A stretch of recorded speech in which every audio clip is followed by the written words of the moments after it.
There's a bedtime. You go to bed at 9 o'clock to go to school, then you need to go to bed at 9 o'clock to go to Sunday school. You might stay up till 10 o'clock because Sunday school don't even start we don't even start Sunday school till 10 o'clock. They start school, they told me, at 8 o'clock.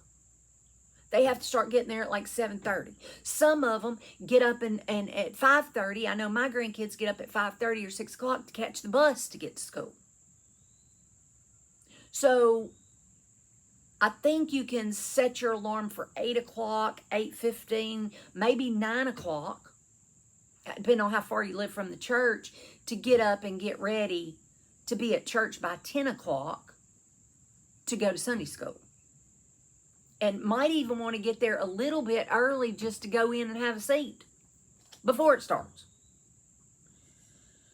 But it's priority. It boils down to priorities. Where's your priority lie? Are you putting God first? Are you making him a priority? No. Most of us are like, well, Sunday church is an option. Sunday school's an option. And it starts with the parents. Parents, if you don't make it a priority, just like you do school, just like you do homework, if you don't make that a priority, your kids aren't going to make it a priority. If you think it's okay to miss church and you say, oh, it's fine. You don't want to go to church, say, it's fine. Well, if you make every excuse not to go, your kids are going to make every excuse not to go. That's not going to be a priority then. God is not going to be a priority then. But I'm going to tell you something, and what I've seen in my 24 years in the church is that when something bad happens to your kid, you call in the preacher. You ain't been there in a year, but you call in the preacher. And then gonna get mad when the preacher don't run down there and pray for your kid. Or if the preacher says, well, y'all come on to church.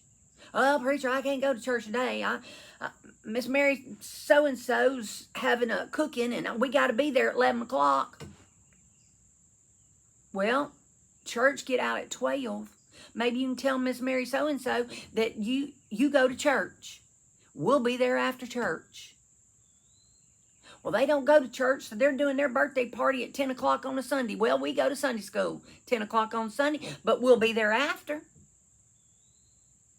When I first got saved, I had to learn that. I had to learn to put God first because I had never done that. Didn't know I was supposed to do that. But in turn, once I learned that, then I was responsible for that. I was responsible to teach my children that. When you learn something in the Bible and you learn scripture and you understand what that scripture means, you're to pass that on to your children, to your